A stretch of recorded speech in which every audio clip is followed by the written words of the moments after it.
What Mountain? Chapter 4. Rebecca woke to the sound of a low growl.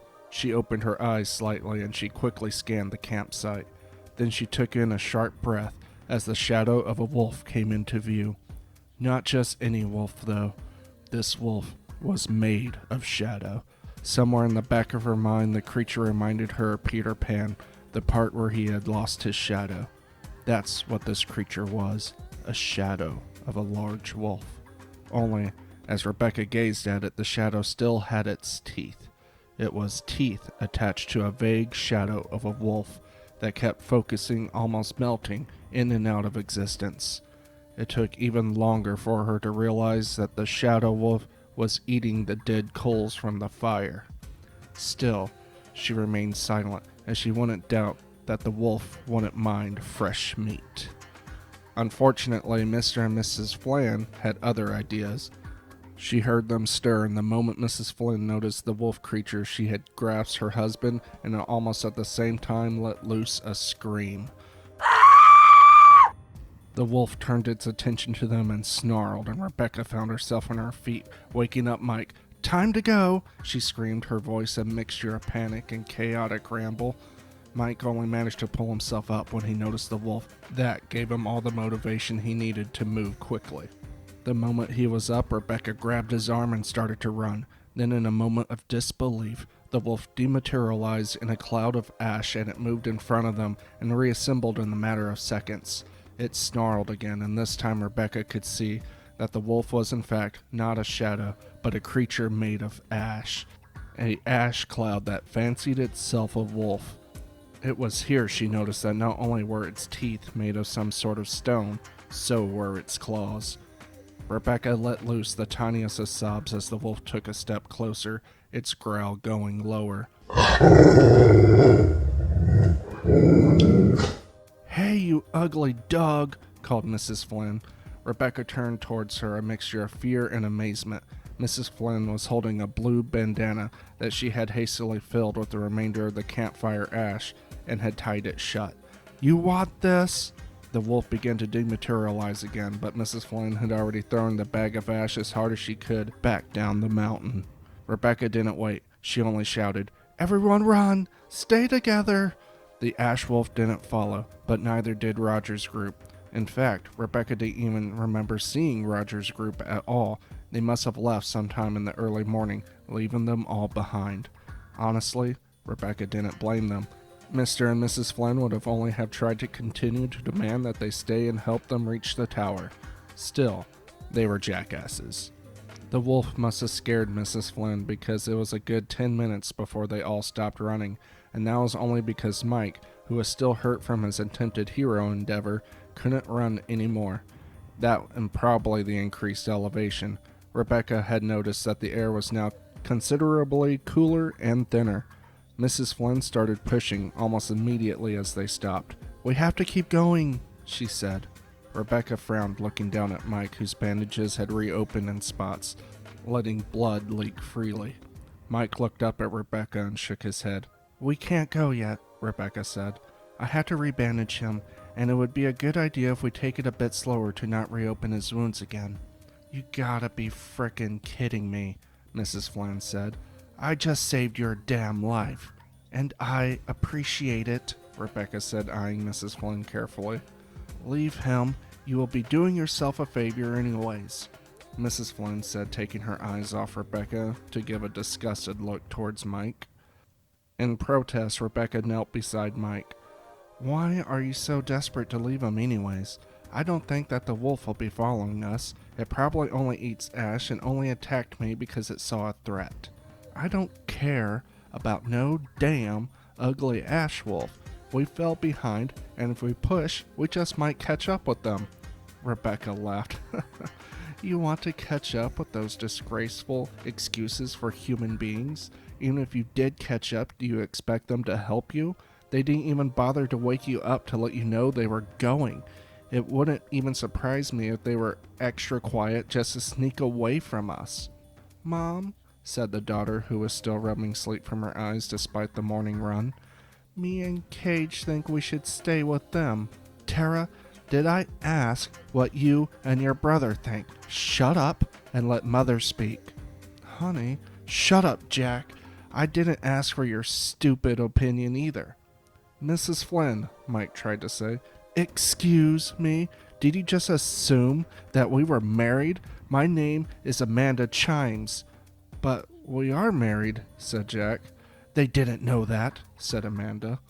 Look, Jack said to Rebecca, I know Amanda is animated, but she is right. We need to move, and either you come with us or you stay here, and, well... Rebecca turned her head for a moment, and for the first time since she was a child of around 10 years old, she stuck her tongue out. Really? Mike said, laughing despite the tension in the air. I have never seen you do that before. Never had a reason to till now, she said with her head still turned away. It's not us that need to look, Mike said. It's you two. We told you what you need in order to survive this place, and it isn't following the bikers. Nuh-uh, said Amanda, throwing up her hand. I refuse to believe this mythical bull crap. We live in a logical world with logical solutions, and just so you know, this whole place can still be explained. How? Rebecca said, her eyes scowled. Duh, we are obviously someone's idea of a cruel joke or experiment, an evil Disney or something. This whole place is probably underground in a controlled environment. I've read about such places. Some billionaire is probably watching us right now, judging our reactions. She took a mean look at Mike. Seeing how gullible we are, my bet is that the room we are all in is some sort of elevator that's so delicate we couldn't even feel it. Oh yeah, Mike said. How do you explain the magic food just popping into existence? Amanda didn't say anything, because they both knew that none of this was fake. Perhaps it was possible with an unlimited budget to fake something of this magnitude, but some things just can't be faked. First, there was no way that food could just materialize. Even in Star Trek, there are rules to this. Secondly, what use would an ultra-billionaire have in kidnapping them for an experiment? But mostly, it was the combination of everything that convinced Mike. The materializing food, the way the coffee had made him feel, the glowing eyes of the host, the twirling mist of nothing, the night mountain sky, the kids from Talos, the monsters. All of it pointed to an unavoidable conclusion that this place was real, very real, and that was without the constant coaxing from the mountain itself. Mike doubted that he would ever forget that voice or the fact that the gang member's badge had changed to form those words. Mike also saw this revelation in Amanda's eyes as well, but he also saw that she mustn't accept this answer. Rebecca must have saw this too, because she only shook her head. I think we have to let go to the world we knew before, at least for the time being. Amanda started shaking her head. Y'all are nuts. Nuts. We're leaving. Enjoy being here alone. Mom, the boy, Cage said, we should stay. I said we are leaving, Amanda screamed in Cage's face. Rebecca's stomach cringed, but she said nothing. The children, unlike their parents, understood the instructions the mountain had given them. Rebecca could only hope that this extra layer of protection provided to the children would also give the parents some, but she also knew that this was wishful thinking. It was around midday before Mike was able to get back on his feet. Rebecca had spent the morning watching the strangest colored birds dance across the sky. They were strange because they weren't strange at all, not really. She saw doves, pigeons, crows, all the matters of different birds she recognized, and the only strange thing was the color. They kept changing, as if they were confused on what color they should be. She watched with fascination as one bird with a rather large beak changed from orange to blue, then to a vibrant red, then once again to a shined-off color green. But at long last she knew they had to go before something besides birds decided to show up. They both understood that the mountain, as long as they kept their tower in mind, would help them along the path, but that didn't change the fact that the air was getting thinner, the road increasingly rockier, and that wild animals will get hungry. The upside, though, was that Mike seemed to be handling his injuries better, and was able to keep a brisk walk, and for what it was worth, they still had the swords. Not that any of them could use it, Rebecca thought. Then, as if they didn't have enough problems, Rebecca's stomach growled and a wave of hunger hit her. She had watched plenty of survival TV during her running sessions at the gym, and she knew that though she was hungry, that the far bigger problem would be finding a water source. Normally, a water source would have to be cleaned of contaminants or you would risk all sorts of nasty surprises. But she had the distinct feeling that wouldn't be a problem here. The only problem would be finding it. It wasn't long after these thoughts that they came upon the first signs of mountain snow. Rebecca only took the briefest second to wonder if they really had traveled high enough to reach snow before she told Mike to stop.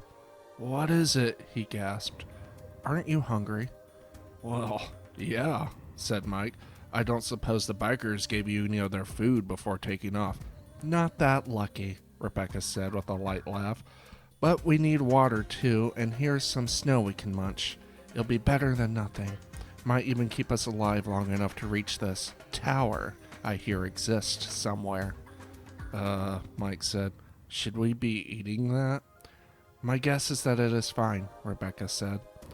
So Mike sat down again reluctantly at first, and then took a handful of the white snow, which lay glistening on top of a protruding rock, and put it in his mouth. "Remember," Rebecca said, "don't swallow, let it melt in your mouth." "Where did you hear that at?" Mike said, finishing his first bite of snow. "TV," Rebecca admitted. "Well, I hate to admit it, but this snow is about the most wonderful thing I think I've ever tasted." "What?" Rebecca laughed, believing Mike was just messing with her as she reached for her own. The moment she took a taste, she believed him. It was like tasting pureness. Her mind scrambled to form pictures of a spring filled with mermaids and a waterfall filtered by diamonds lying on a yellow bed of golden sand dust. Anything but snow on a rock. "Wow," she said. Mike then did a peculiar thing. He took a few blades of grass next to him and sniffed it before eating it. What did you just do?" Rebecca said, stunned. Eating snow off the rock was one thing, but the grass? Really? "Try it," Mike said happily. "Only imagine what it is you want it to be." "Screw it," Rebecca said, taking her own handful of grass. She imagined a pepperoni pizza with extra cheese and took a bite. She couldn't believe she was eating pepperoni pizza. It was only grass, but the grass tasted like the pizza she had imagined. She quickly changed her mind and imagined fried chicken, and suddenly the taste was fried chicken. It was a good long minute before she said, "How did you know it would do that?" "I didn't, not really," said Mike in between bites of snow and grass. "But I guessed it might. This place has a constant feel and theme to it. Belief. Think about it. We must want the tower in order to reach the tower. You believed the snow would be healthy for us, and we got the purest form of water I've ever tasted. So I wanted food, and imagined the grass would be just that. It was a guess, I know, but..." Mike was interrupted by the longest kiss Rebecca had ever given him, and soon they were lost to each other. It was late afternoon before the screams woke them back to reality. Mike scrambled to his feet, frantically looking around before he realized that no one but Rebecca was around. "What the hell?" Mike started to say before another scream pierced the night air. "No!" Then he realized that the scream was actually far away, the noise just being carried by the thin mountain air and the echo of the rocks. Rebecca said, "Let's go. We can see what's going on if we run." "What?" Mike said unbelievingly. "There's no way I can. Besides, those voices are miles away." "Mike," Rebecca said with the essence of calm about her, "when I said the snow was healthy, I meant it. Your body should be fine, and those voices aren't as far away as you think." Mike found that she was right, and soon they were running towards the sound of the screams in the distance. "What about all that stuff about not being a sacrifice?" Mike said the moment he ran out of breath. "We will only help if we can," Rebecca said with in-between breaths. "I have a feeling about the monsters of this place, as if the mountain isn't fully in control of them. But they killed those government people on demand. Yeah, they did. But if I had to guess, they had no orders to attack the others, only the government agents. Yet everyone, including you, have the scars to prove an attack. So tell me again why we're running towards the sound of the screams? Mike, can you really let those children fend for themselves? I know the mountain will do what it can to get them to the tower, but in the end, these creatures have the free will to do what they see fit, and children are easy targets. You're right, Mike said with a sigh, then a gasp. What? Rebecca said, following Mike's finger as he pointed. In the distance, there was what appeared to be a giant red giraffe that had long arms and hands in place for the horns on its head. In each of the hands, the creature held large stones, and Rebecca could see the creature was wondering if it should attack or not. In the end, however, the creature bent its head back down to continue eating a spot of rather green grass that had just been freed from a patch of snow. You're right, Mike said, trying to increase his pace. We need to catch up to those kids. That damned woman. How could she think this was all fake? It's easy enough to do, Rebecca admitted. Minds, after all, search for the easiest answer. Let's face it, I deal in disasters, and you probably have been waiting for something like this to happen ever since you were a child. Amanda didn't have that luxury, and now must face the fact that our world is gone, or worse, might have never truly existed to begin with. It's not something you can just expect people to accept. They went on running for a while, with Mike slowing down occasionally, but then increasing again when Rebecca nudged him, until at last Rebecca pulled Mike down behind several large stones. In the clearing just ahead of them were giant troll-like creatures. At least Mike thought of them as troll-like. They had 2 legs and 2 arms, but their skin was a sickly yellow-gray color, the type that belongs on therapists' walls back in the 80s, and was covered in red pus-filled boils. Their heads actually resembled more an alien than a troll, and it reminded Mike of the little gray aliens that used to be plastered all over the internet. Only those didn't have mouths. These creatures had a circular mouth, and it was filled with tiny teeth that reminded Mike of every frickin' monster show he had ever seen. The children had been tied up, but they appeared to still be alive. Jack and Amanda, though, were in pieces all over the campsite. The moment Mike noticed this, he had to hold his mouth to keep from vomiting all over the place. Even Rebecca had turned a shade paler and had to turn her gaze away.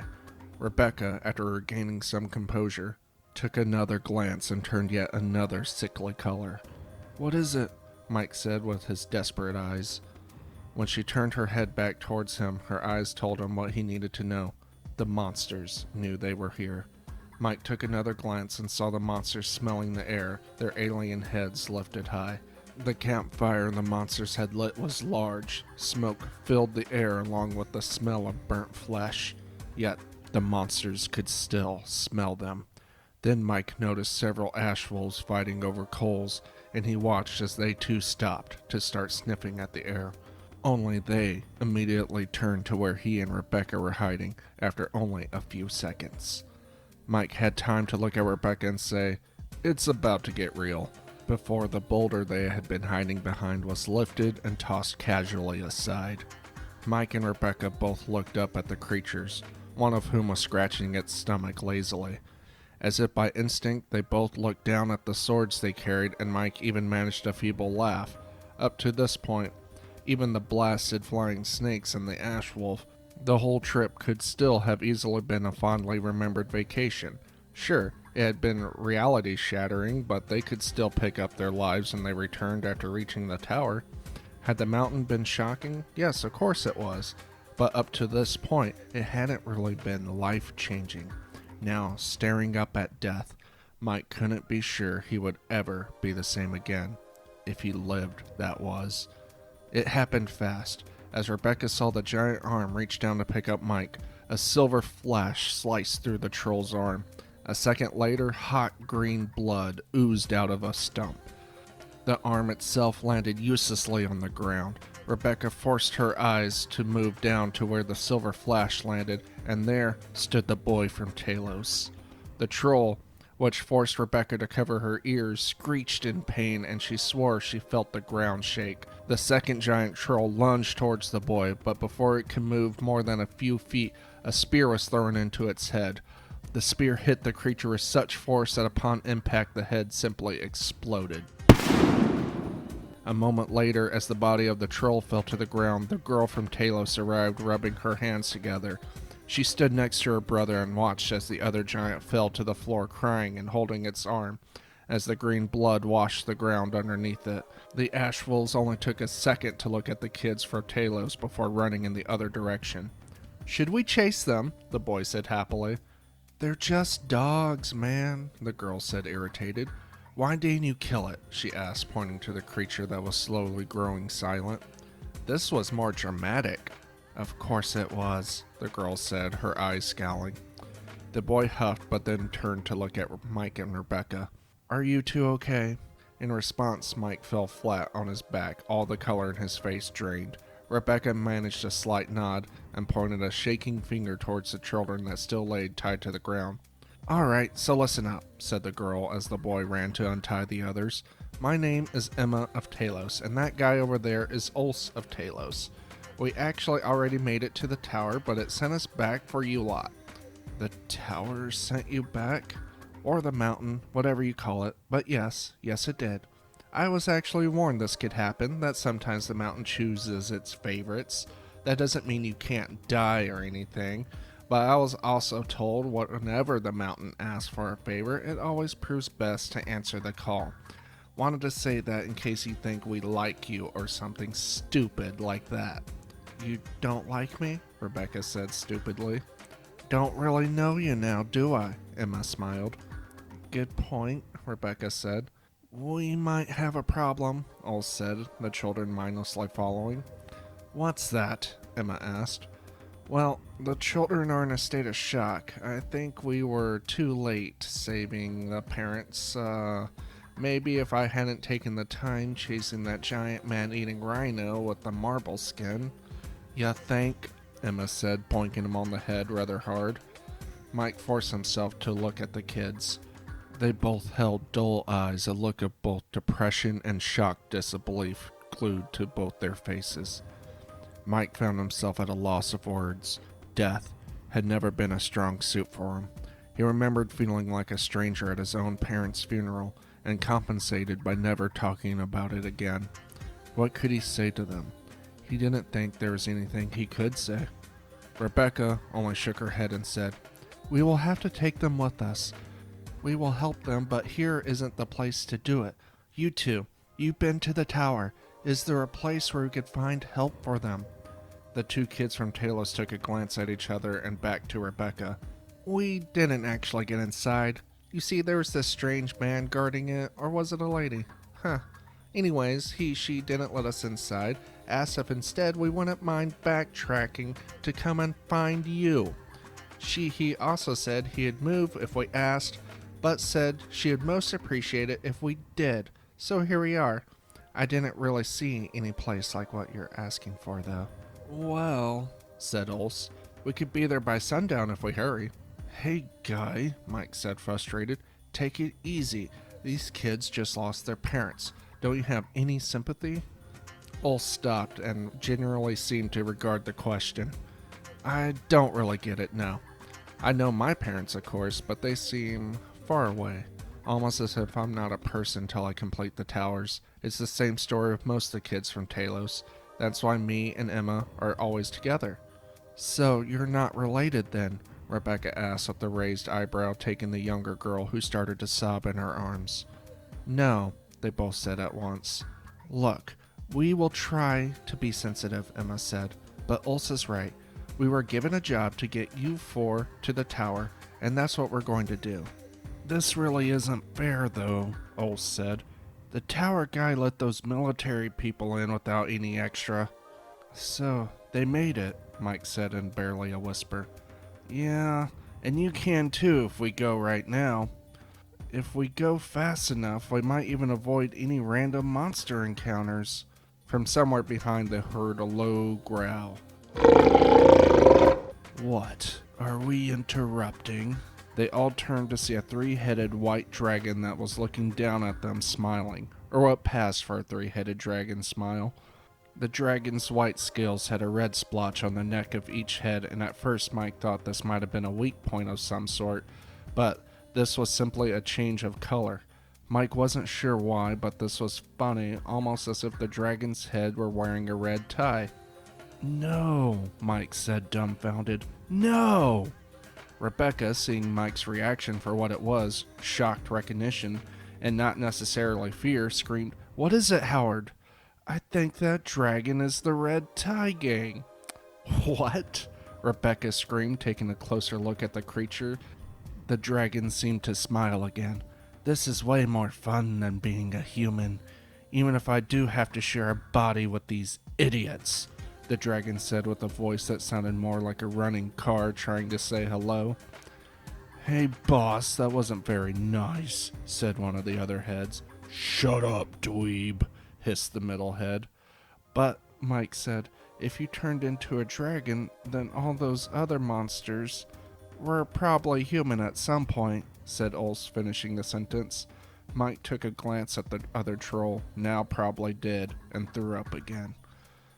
"Ugh," the middle dragon, which Mike guessed must be Mia. "You two can fight over that fat one." "Goes in the same stomach," said another one of the heads. "I said shut up." "How?" Mike said, now starting to take a step back, realizing the danger he was in. "Pretty simple, really," Mia said. "The mountain gave us another threat, said to head towards the tower or else. We ignored it, and then this happened. Honestly, if we knew it would turn us into frickin' dragons, we would have ran away from the start." "Well, dragon lady, we're going to go now," said Ulse, taking a few steps back. "Can't you fight them?" Rebecca asked, now starting to back away herself, with the girl still clutched to her chest. "I know I said my parents were indifferent to me, but before I left, they did give me some advice. If I see a dragon, run." "Yeah," said Emma. "I was given the same advice." "Oh," said Mia. "But I'm afraid I can't let you leave. You see, you're lunch, and I'm hungry." "But it's dinner time," said the other head. Mia glared at it, which gave Ulse the opportunity to throw his sword at her. It sliced through the air much faster and harder than the silver flash that had torn the arm off the troll. It struck Mia right in the center of the forehead, and a loud boom shot through the air, sounding as if a sniper blast went off. The sword burst into a million pieces and rained down back to the earth, and Mia remained still for a fraction of a second. Then she turned her head slowly. Fire beneath her eyes and spiked gold shimmering wings perked up behind the creature's back. "Really?" she hissed. "Do you think anything you have can harm Dragon's scale?" Ulse had thrown his sword so hard that his arm was now broken. Emma quickly threw herself in front of him. Then, to everyone's shocked horror, the little boy, Cage, walked in front of them all and said clearly, with no hint of sorrow or fear, "Go, or suffer."